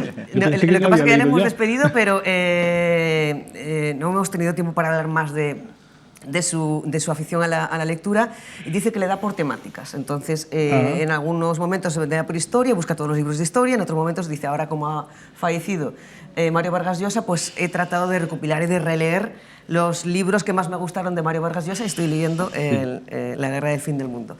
Un libro, José Antonio. Te voy a dar 2 o 3. Bueno, hay de los recientes, a mí me parece muy interesante el libro de La península de las casas vacías, de David Uclés, que vamos a tenerlos aquí el día 27 de mayo, la biblioteca lo trae. Va a ser en el Centro Cultural, porque tenemos 2 actividades ese día, y va a ser en el Centro Cultural de la Estación, que es un libro de realismo mágico, muy en la línea, bueno, a mí me recuerda mucho, salvando la distancia y el tiempo y la temática, por supuesto, a García Márquez. Es un libro que yo creo que... Luego, un libro de poesía, como no. Gil de Viedma, Las personas del verbo, a mí sigue siendo mi libro poético favorito, ¿no? Una obra de Mario Vargas Llosa, recientemente fallecido. Para mí La fiesta del chivo, ¿no? Que me parece también un libro genial. Y por supuesto 100 años de soledad de García Márquez, pero no solo 100 años de soledad, El amor en tiempos del cólera, La crónica de una muerte anunciada, me has dejado una biblioteca de recomendaciones. Bueno, es que a mí el realismo mágico me gusta mucho, y en concreto García Márquez me encanta. Bueno, es que hay tantos libros que recomendar que uno es muy complicado, ¿no? Dejo unas cuantas ahí y ya está. ¿Tenéis muchos esperando? Yo sí, siempre tengo... ¿Me genera ansiedad eso de estar leyendo un libro y tener ganas de leer Sí, de hecho compro más que leo, es decir, fundamental. Bueno, a pesar de ser bibliotecario compro, porque yo normalmente el libro que me gusta lo compro, lo tengo en casa, ¿no? Entonces, sí, también porque yo además tengo relativamente poco tiempo, porque leo mucho ensayo, histórico sobre todo, que tiene que ver con las investigaciones que realizo en ese momento, y claro, tengo que elegir tiempo para la literatura. Digo, ahora mismo estoy precisamente terminando el libro de David Uclés, y bueno, pues en literatura es lo último que estoy leyendo. En historia leo muchas cosas a diario, así que sería... Pues una biblioteca completa nos ha dejado de recomendación el director de la Biblioteca Pública del Estado, José Antonio Alarcón, a quien le agradecemos que haya venido a compartir con nosotros. ¿Tienes algún libro que haya sido especialmente solicitado o prestado en la biblioteca? ¿Hay alguno que destaque sobre los demás? Bueno, hay muchos. Yo recuerdo, por ejemplo, pero me puedo equivocar, ¿no? Recuerdo quizá uno de los más prestados fue El tiempo entre costuras de María Dueñas, que por cierto también viene. Va a venir a la Feria del Libro, con el último libro, que no me acuerdo cómo se titula, pero va a venir también en los próximos días. Y el libro de María fue un libro que se prestó muchísimo. Yo me acuerdo que compramos 2 ejemplares al principio y terminamos comprando hasta 24 ejemplares, porque estaba constantemente en préstamo. Vale. Y que yo digo... recuerda, hay otros libros, pero desde luego el María Dueñas en los últimos años ha sido uno de los más María preciados, Dueñas, ¿no? Mario Mola. Bueno, por supuesto. Carmen Mola. Que por cierto también viene. Mario Mola, por eso te digo que estoy repasando el día 22, los tenemos tres, una ¿no? lista de escritores ahora. Viene Alejandro Paloma, bueno, ya iremos dándola porque poco a poco, pero el mes de mayo va a estar cargado de escritores españoles que van a pasar por la ciudad. Pues estaremos conectados con la biblioteca y con todos los escritores que vienen. José Antonio Alarcón, muchísimas gracias, ha sido un placer, y también Miguel Ávila. Voy a leer la dedicatoria que nos has dejado Va, muy simple, para Susana con renovado afecto, y aquí está la perrita que le acompaña siempre en toda obra, en la firma no sé si se puede ver, no solamente en la obra bibliográfica, sino también en la obra pictórica. Esta es la firma, la perrita que se llama Cora. Cora. Un saludo también para Cora. Muchas gracias, feliz día. Gracias, igualmente. Son las 11 de la mañana y 14 minutos. Vamos a buscar una última hora. La Audiencia Provincial que sigue acogiendo ese juicio contra el policía local acusado de matar a su esposa en 2022 en Parques de Ceuta. Hay novedades. Rafa Morales, muy buenas de nuevo. Muy buena, Susana. Pues a las 10:50 ha comenzado el testimonio de la madre del acusado, que está llamada a testificar por parte de la defensa de la abogada del acusado. La mujer de 82 años ha ido narrando cómo era la relación del matrimonio, que incluso llegó a preguntarle a su hijo si alguna vez discutían. Su hijo le comentó y le negó que en caso de enfadarse lo que se llevaban era unos días sin hablar. Ha señalado la mujer octogenaria que su hijo tenía pasión con su mujer, incluso más pasión que con sus hijos, pero que lo quería a todos, y que nunca escuchó de palabras del matrimonio ninguna intención de que se fuesen a divorciar. En su relato, constantemente, tanto a preguntas de la abogada de la defensa como en estos momentos le está interrogando la fiscal, asegura esta mujer, la madre del acusado, que la hija fue cambiando su conducta a lo largo del tiempo. Se encerraba más en su cuarto, solo salía para acudir al colegio, y es el relato que ahora mismo está realizando, como decimos, la madre del acusado. Previamente han desfilado por la sala número 1 de la Audiencia Provincial 3 testigos más, concretamente a primera hora lo contábamos, un vecino del inmueble de Parque Ceuta, posteriormente una facultativa del Hospital Universitario de Ceuta, que ese día 14 de marzo, en torno a las 3 de la tarde, pues dictaminó un informe donde atendió al acusado para prescribirle una medicación, un acusado que acudía a las dependencias hospitalarias acompañado y custodiado ya evidentemente por agentes de policía. Más tarde ha sido el turno del jefe de radiología del Hospital Universitario debido a las pruebas, al TAC que se le realizó al cuerpo ya sin vida de la víctima esos mismos días que se producían los hechos, donde el facultativo pues ha comentado ese informe del TAC, ha incidido en que esta prueba es complementaria a la prueba forense que se haya realizado en un instituto de medicina legal, que no es una prueba concluyente. Él solo puede dictaminar en el informe lo que apreció en el TAC, como la ruptura de la tercera cervical, de la tercera vértebra, otra ruptura de hueso en la parte dorsal, pero al no ser un perito y en este caso estar declarando como testigo, no puede especificar concretamente cómo fue la trayectoria balística.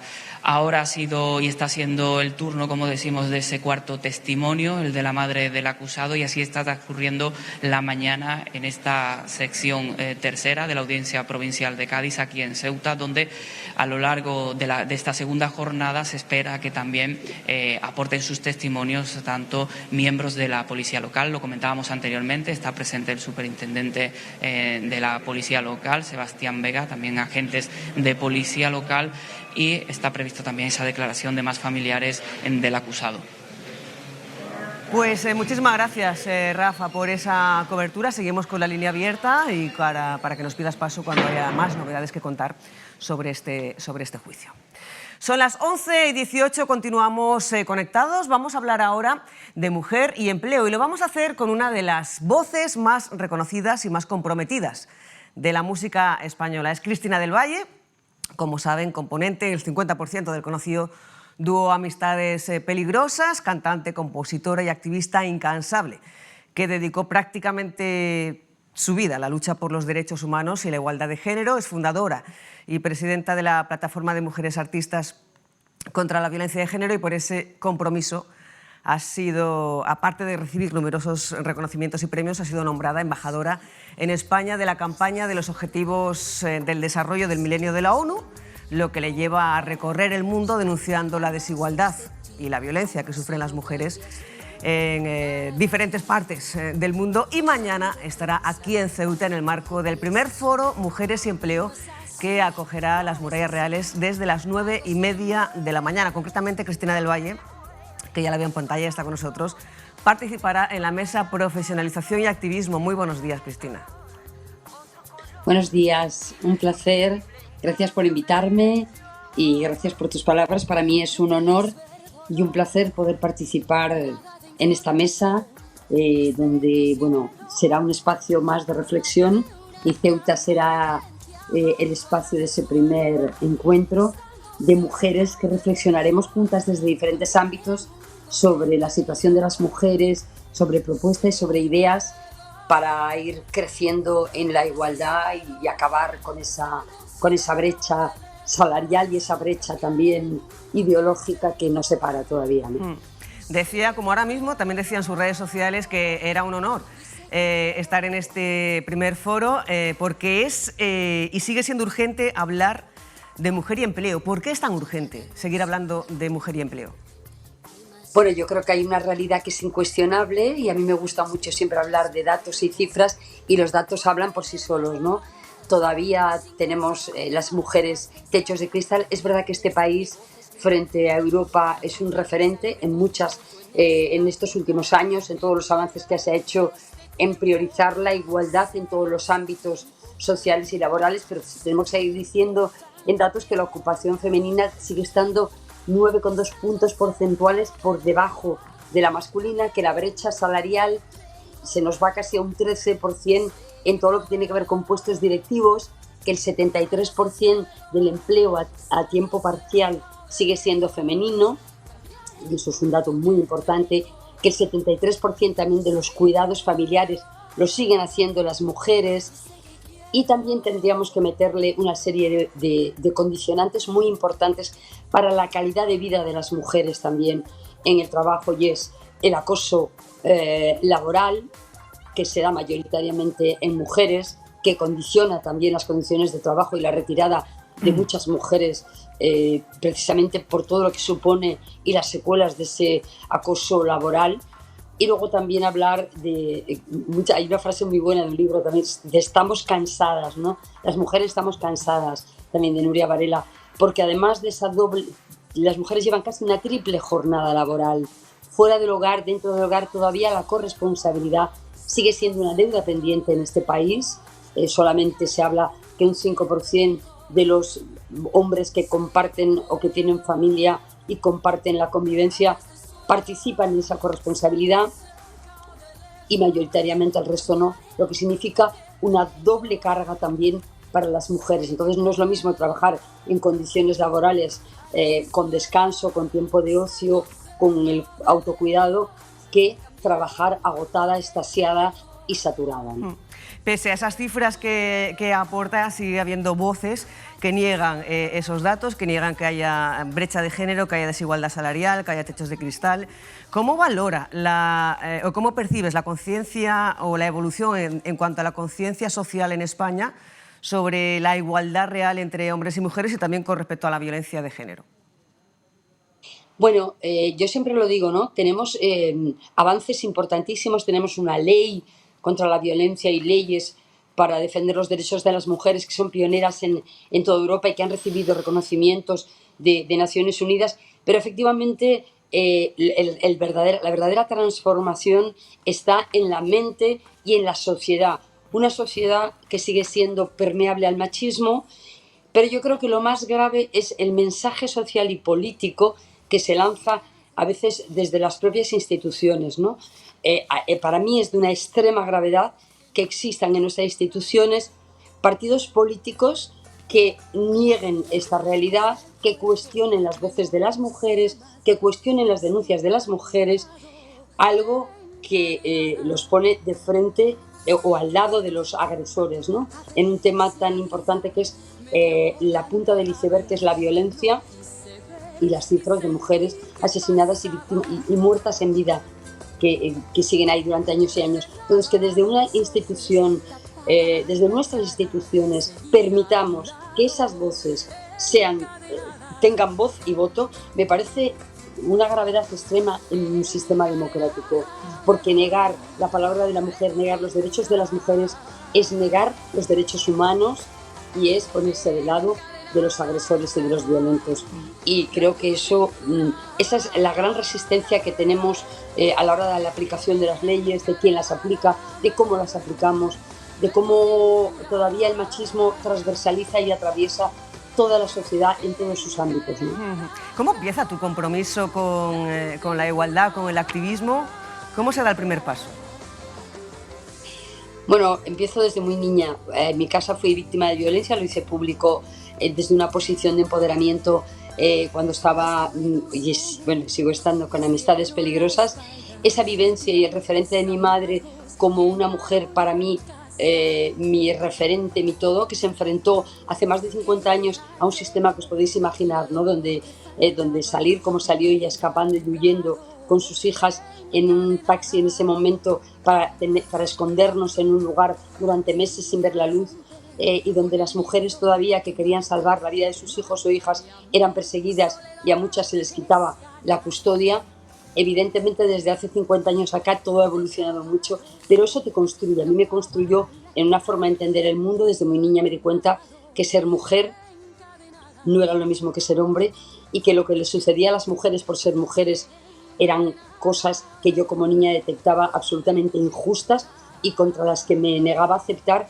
Y cuando, desde mi posición de artista, pero anteriormente empecé a trabajar con grupos, abracé el feminismo, empecé a trabajar con grupos de mujeres y empezamos a trabajar y a centrar la lucha en conseguir en la conquista de esa ley integral que vio la luz en el 2004, y la plataforma la creé en 1998 como un homenaje a Ana Orantes, que fue un referente y un antes y un después en este país de la realidad de las mujeres, de esas mujeres que estaban gritando y pidiendo ayuda y a las que no se les creía, que eran crónicas de muertes anunciadas, y a partir de ahí creé la plataforma de Mujeres Artistas y hemos recorrido muchas regiones del mundo bajo guerra, ocupación, donde hemos podido ver cómo el papel de las mujeres es fundamental en la construcción por la paz y en la resiliencia de los pueblos. También llevas a cabo ese activismo a través de tu voz artística, de tu profesión. De hecho, estamos escuchando ahora Encadenada, que es una canción, un tema dedicado a la lucha contra la violencia de género, la necesidad de liberación personal del Dios de las pequeñas cosas. Antes escuchábamos Tiempos rotos, en el que denuncia injusticias sociales y también la violencia estructural que sufren las mujeres. ¿Qué papel crees que deben jugar los y las artistas en la denuncia de este tipo de situaciones y de hechos? Bueno, vivimos tiempos convulsos frente a la libertad de expresión, ¿no? Y frente al compromiso, por el coste que está teniendo para mucha gente decir lo que piensa en un escenario, frente a cuestiones, por ejemplo, como la causa palestina o la defensa de la lucha por la igualdad, ¿no? Yo creo que los artistas tenemos y las artistas un papel fundamental y una responsabilidad fundamental en los mensajes sociales que lanzamos, ¿no? En nuestro posicionamiento en los escenarios, en nuestras canciones. Somos un altavoz fundamental y además llegamos directamente al corazón de la gente, ¿no? Cuando la gente escucha una canción llega mucho más directamente que cualquier discurso político, y en esa responsabilidad y en esa toma de conciencia está en poner voz a realidades gravísimas como las que estamos viviendo en el mundo, ¿no? El genocidio de Palestina, permitido y consentido por el mundo. Hay muchos artistas ya que alzamos la voz, pero otros muchos que la alzan con un coste en sus contrataciones o en la expulsión incluso de países, ¿no? Algo que creo que desnuda también el momento en el que estamos viviendo. Y yo creo que poner voz y denunciar lo que ocurre en el mundo para mí es una responsabilidad ética y moral. Lo haré siempre, tenga el coste que tenga, y es verdad que yo siempre pongo de ejemplo nuestro viaje a Irak, ¿no? Cuando nosotros nos enfrentamos en ese momento a nuestro gobierno y apoyamos las voces de más del 80% de la población española que estaba en contra de esa guerra indecente e inmoral que luego todos vimos lo que significaba y lo que era, ¿no?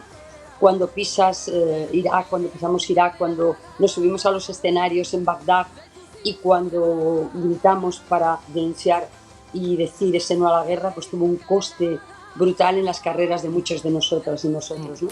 Entonces creo que sigue siendo fundamental nuestras voces, porque cuando hacemos daño y molestamos es que lo estamos haciendo bien. Y en ese posicionamiento, en esa labor reivindicativa que dices que tienen que tener los artistas sobre el escenario, imagino que también en redes sociales, el posicionarse, ¿tiene la misma facilidad de hacerlo una artista mujer o una persona con reconocido prestigio, reconocida, siendo mujer que siendo hombre? ¿Se le escucha de la misma manera y se le respeta de la misma manera que a un hombre? Bueno, el machismo para mí es algo transversal y atraviesa todos los espacios de socialización. Nuestra profesión no está exenta, ni mucho menos, porque además mayoritariamente estamos siempre rodeadas de hombres, ¿no? Los músicos suelen ser hombres, los técnicos de sonido suelen ser hombres, los managers suelen ser hombres, los directivos de las compañías suelen ser hombres. Por lo tanto, es un sector muy atravesado precisamente muy ocupado por los hombres. Los grandes festivales, las mujeres seguimos estando en porcentajes muy pequeños, entonces en los festivales de música, ¿no? Y no es que no haya artistas, es que no haya músicas, sino que no se cuenta con ellas, ¿no? Entonces, ese techo de cristal también en nuestra profesión es fundamental también, y nosotras como artistas tenemos que estar también denunciándolo. Ver a una mujer cantando está más naturalizado, una mujer autora, compositora, pero cuando te vas a las instrumentistas o a las mujeres técnicos de sonido, técnicos de luces, bueno, pues lo ves de una manera bastante puntual, ¿no? Entonces, es un sector también que necesita ser atravesado por la igualdad, y es verdad que las mujeres muchas veces nos cuesta mucho más ser escuchadas en esos ámbitos. Yo lo sufrí durante la época de Amistades, sobre todo al principio, ¿no? Había una presión muy fuerte, yo defendía las cuestiones sociales, los temas como Africanos en Madrid, como Quítame este velo, como canciones que hablaban y denunciaban la violencia, y no fue fácil, ¿no? Porque de pronto en el espacio en el que yo me movía y las multinacionales no entendían que canciones como sensuales o que hablasen explícitamente de la sexualidad no pudiesen estar dentro de un espacio donde también habláramos del racismo, del derecho a la eutanasia, los derechos LGTB. Entonces, casar todo eso fue una lucha y una batalla campal dentro de un grupo donde éramos dos personas y somos dos personas totalmente diferentes, que aportamos cosas diferentes, pero para mí fue una batalla, ¿no? Y luego la batalla también estética, es decir, la mujer que canta parece que tiene que ser la mujer además que cosifica su cuerpo o que sexualiza su cuerpo, ¿no? Y entonces esa es una elección libre, y en ese sentido yo sufrí muchas presiones, porque era como te decían cómo te tenías que vestir o qué actitudes tenías que tener en el escenario, ¿no? Y para mí esa fue una batalla campal. O llevar la música a lugares como las cárceles, como centros de menores, como casas de acogida de mujeres. Ya en los años 90 eso era un problema, y sigue siéndolo, ¿no? En el sentido de que el compromiso de los artistas todavía sigue cuestionado por muchos periodistas de muchos medios de comunicación. Hace poco lo escuchaba, ¿no? Bueno, es que los artistas no pueden hablar de política, tienen que dedicarse a cantar, ¿no? Como si fuéramos personas desposeídas de ideología, de compromiso y de formas de entender el mundo, ¿no?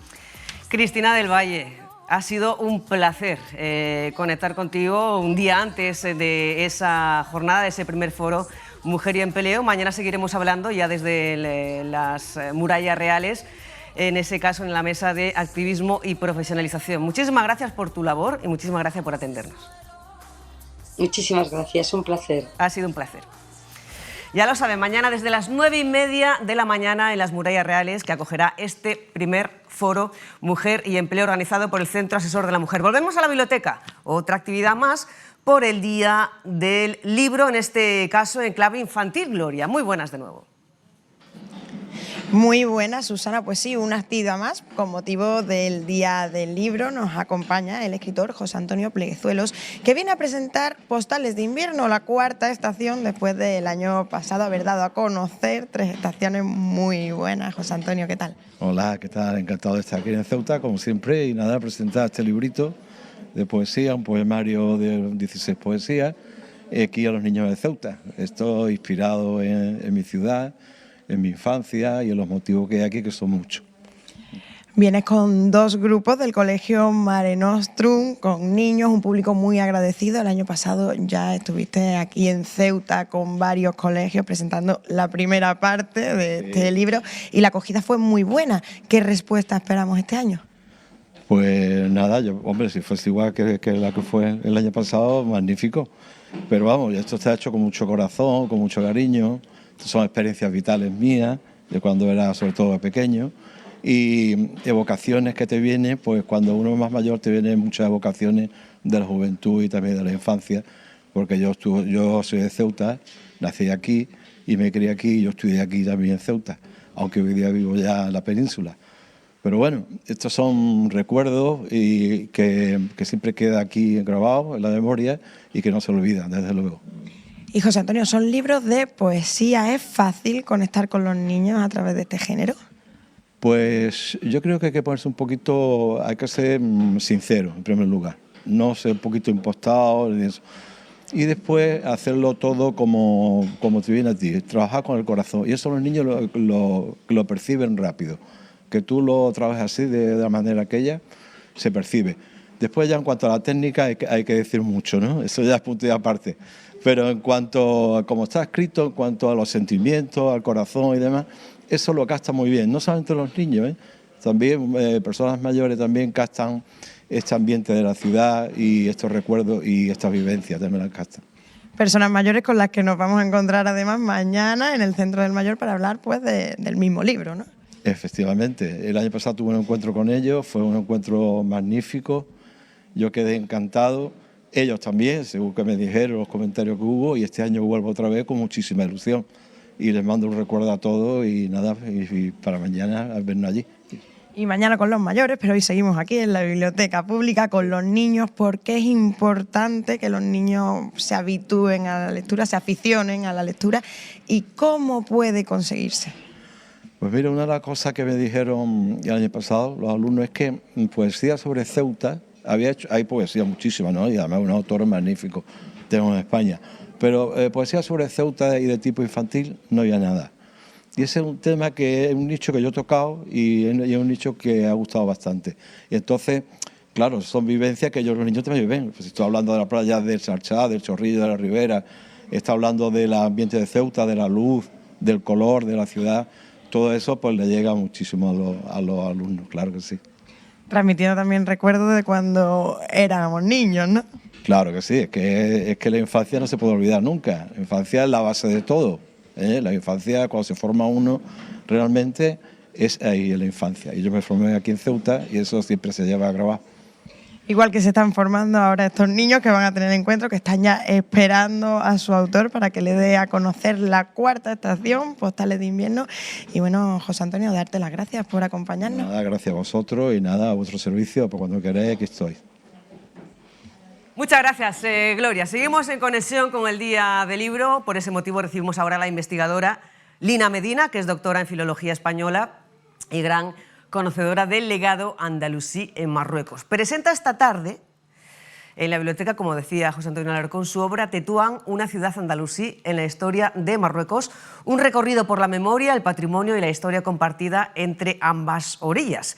Y aquí está con nosotros para hablar de cultura, de raíces y del pasado, presente y futuro de esta ciudad, de Tetuán. Muy buenos días, Lima. Buenos días. ¿Qué tal? ¿Cómo surge la idea de crear esta obra? ¿Cómo la definiría? ¿Qué se va a encontrar el lector?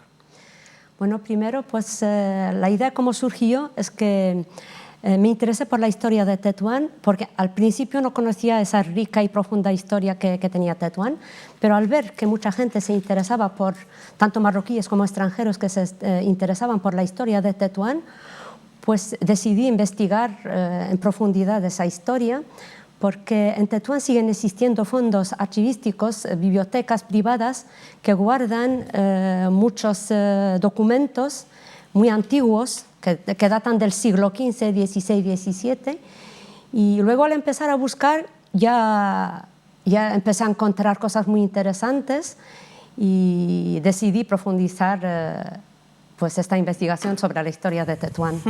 ¿Considera que Tetuán es heredera por excelencia del espíritu del Al-Ándalus? Sí. ¿Por qué? Sí, ¿por qué? Porque primero Tetuán es de herencia granadina sobre todo y de esencia también, porque Tetuán fue fundada por Sidi Ali al-Mandari, que era capitán en Piñar y capitán de Abu Abdil, y un noble de la corte nazaría en Granada, y fue él el fundador de Tetuán. Así que Tetuán fue fundada por un granadino a finales del siglo XV. Y desde entonces los exiliados, tras la toma de Granada en 1492, pues era el destino privilegiado para los andalusíes que se exiliaron en Tetuán. Y desde entonces pues no pararon hasta el siglo XVII-XVIII. Esas migraciones a Tetuán no pararon. Y con ellos trajeron todo el esplendor que había en Al-Ándalus, que se concentró en los últimos años pues en Granada. Dice que tenemos una historia y una realidad compartida. Sí. Tetuán y Ceuta. Sí, primero, y voy a hablar de ello en la presentación de esta tarde, pues voy a hablar un poco en general del libro, pero voy a enfocar el tema del Maulid, la fiesta del nacimiento del profeta, porque la fiesta del nacimiento del profeta comenzó en Ceuta y no en Marruecos. Las prestigiosas festividades que se celebraban en esa fiesta comenzaron aquí con la familia, con la dinastía al-Azafi, con Abul Qasim al-Azafi, que era gobernador en Ceuta durante la época islámica, y aquí en Ceuta comenzaron las fiestas de las festividades del Maulid y luego se trasladaron a Marruecos y al Andalus. Y antes de Ceuta existían, pero modestamente en Oriente Medio. ¿Y qué más cuestiones compartimos Ceuta y Tetuán? Ceuta y Tetuán, pues la población de Ceuta y Tetuán es muy parecida porque tienen las mismas orígenes. Y primero la impronta andalusí también existe en Ceuta, pero hay que redescubrirla. Y luego, aparte de esto, pues Tetuán y Ceuta han tenido mucho que ver en común porque casi no había fronteras entre Tetuán y Ceuta. Y durante la época del protectorado, Tetuán y Ceuta tenían las mismas actividades. La gente pues se movía mucho entre Tetuán y Ceuta y la vida social era muy idéntica, muy parecida. También la convivencia. La convivencia, claro, ese libro, pues la verdad es que la idea de escribir ese libro, aparte de hacer un estudio histórico y basado en archivos e historia oral, pues la verdad es que yo anhelaba más a hacer un homenaje a la convivencia. A través de la cultura podemos hacer un homenaje a la convivencia, al diálogo, al respeto mutuo, a descubrirnos mutuamente. Y para eso hay que estudiar el patrimonio, porque yo creo que el pasado es muy interesante para reinventar el futuro. Porque precisamente en ese libro aparece un mosaico de culturas, Tetuán como un mosaico de culturas, con la cultura musulmana, judía y cristiana. ¿Cómo ha sido el trabajo de documentación que ha llevado durante 7 años? Sí. 7 años de documentación, de trabajo para hacer el libro. 7 años de trabajo intenso, sí. Pero fue un placer, porque estaba descubriendo cosas que me encantaron, porque Tetuán ha acogido muchas civilizaciones. Desde sus inicios, por ejemplo, cuando Sidi Ali al-Mandari vino a Tetuán para refundarla, había simplemente aldeas. Y esas aldeas también había bereberes y había jbela, que eran los autóctonos de esa zona, y había gente antes que vino de Al-Ándalus, pero que se asentaban en aldeas. Yo cuando hablo de la refundación de Tetuán en finales del siglo XV con Sidi Ali al-Mandari, pues hablo de la formación de un centro urbano. Tetuán existía antes, pero de otra manera. pero como un centro urbano y como una ciudad y con una importante demografía, pues empezó a existir desde finales del siglo XV. Y entonces, pues en 1492, los exiliados sefardíes que fueron expulsados de la península, también muchos de ellos fueron a Tetuán, la mayoría fue a Tetuán, y con los andalusíes, con Sidalia al-Mandari. Y luego, pues cuando hablo de los cristianos antes no había mucho, antes del protectorado, pero ya a finales del siglo XIX ya empezó la presencia cristiana en Tetuán. ¿Cómo pueden las ciudades fronterizas como Ceuta contribuir a mantener vivo ese puente intercultural? Sí, a eso me refiero yo, a ese puente intercultural. Yo lo veo muy importante. Yo veo que es muy importante batir puentes culturales varios sobre diferentes frentes, y lo podemos hacer de la manera siguiente. Podemos, por ejemplo, yo que he hecho esta investigación y vengo a presentarla aquí en Ceuta, porque sé que mucha gente no conoce Tetuán, aunque seamos vecinos, desconocemos muchas cosas de nuestra cultura. Tanto los tetuaníes como los ceutíes nos desconocemos. Conocemos solo la actualidad, cosas que pasan hoy en día y superficialmente. Así que yo hago una investigación y vengo a presentarla a los ceutíes. Se puede hacer lo mismo, hacer algo una investigación que trate de Ceuta y Tetuán y presentarla, por ejemplo, en Tetuán. En Tetuán tenemos una vida cultural muy rica y tenemos instituciones culturales muy activas. Tetuán ahora es el centro más activo de todo Marruecos culturalmente. Y si participamos juntos a esas actividades culturales, pues seguro que la cosa va a ir a mejor. ¿Cómo está Tetuán ahora? Ha evolucionado muchísimo en los últimos años. Se ha modernizado mucho, hay muchos proyectos, mucha actividad, y como estamos cerca, pues os invito a visitar Tetuán y a ver cómo ha cambiado mucho, sí. ¿Qué le parece, o sea, porque habla de que ese legado de complementariedad cultural sigue vigente, o cree que estamos perdiendo esa memoria común? Sí, la memoria común, bueno, en relacionado a Ceuta la estamos perdiendo, pero no lo vamos a perder, estoy segura. Yo tengo fe en el futuro y en la cultura. A mí me parece que la cultura es la herencia más potente que puede unir pueblos. Tanto Tetuán con Ceuta como África con Europa. Y la cultura tiene ese poder, creo yo, porque después de todo la cultura es objetiva. Bueno, más o menos, la cultura puede ser objetiva y tenemos que trabajar para que sea más objetiva. Y yo creo que podemos hacer muchas cosas con voluntad personal de cada cual en su campo, y seguro que llegamos a resultados muy prometedores. Pues que así sea. Ojalá que se lleguen esos resultados prometedores. Lina Medina, muchísimas gracias por compartir con nosotros parte de la historia y del presente y del futuro de Tetuán, por adelantarnos un poco cómo va a ser la presentación de este libro esta tarde en la Biblioteca Pública del Estado. Y aquí estamos, aquí tiene su casa para cuando vuelva. Muchas gracias. Un placer. Muy amable. Y nosotros volvemos ahora a la Audiencia Provincial a buscar la última hora de ese juicio contra el policía local acusado de asesinar a su esposa en marzo de 2022, Rafael Morales. Muy buenas de nuevo. ¿Qué tal, Susana? Pues nos encontramos justo en el interior de la sala donde se está llevando a cabo este procedimiento judicial en esta segunda jornada. Ya recordamos que el lunes se constituía el tribunal, ayer arrancaba la primera vista oral y nos encontramos inmersos hoy en la declaración testifical tanto de personal sanitario, vecinos y familiares del acusado. La última en hacerlo ha sido, como anunciábamos y comentábamos en la anterior conexión, la madre del acusado, de 82 años, ha reconocido que conocía los antecedentes, o mejor dicho, problemas psiquiátricos que padecía su hijo. En todo momento ha admitido que quería a su nuera, a su hijo, que su hijo mantenía una pasión férrea por su hija, por su mujer, que la quería, y cómo le llegó a reconocer que si le faltaba algún día a su mujer él se moría. Y en la última tramo de la declaración, a preguntas de la fiscal, ha explicado cómo ella se enteró de los hechos. Se enteró a través de su hija, que le comenta cómo la hija del matrimonio accidentalmente había matado a la víctima de 42 años.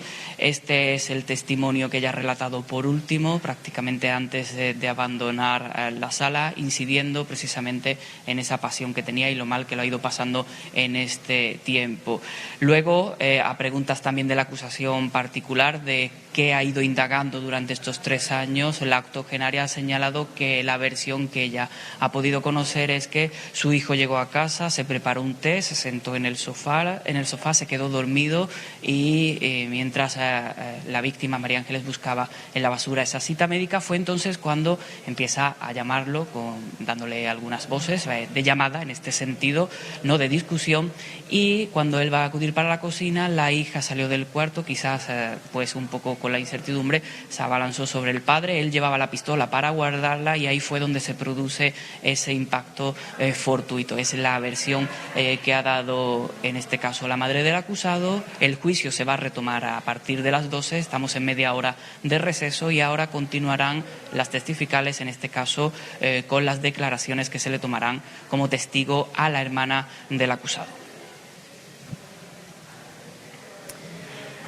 Pues muchísimas gracias, Rafa, por esa extensa y completa crónica, ese seguimiento, esa cobertura del juicio que se está llevando a cabo en la audiencia provincial. Desde este martes, el lunes, se formaba el jurado popular que está siguiendo el caso. Así vamos acercándonos al final de esta conexión con la actualidad local en directo, que ahora mismo nos va a llevar a ver la procesión que están llevando a cabo los escolares, los alumnos del Colegio San Agustín por la festividad de su santo.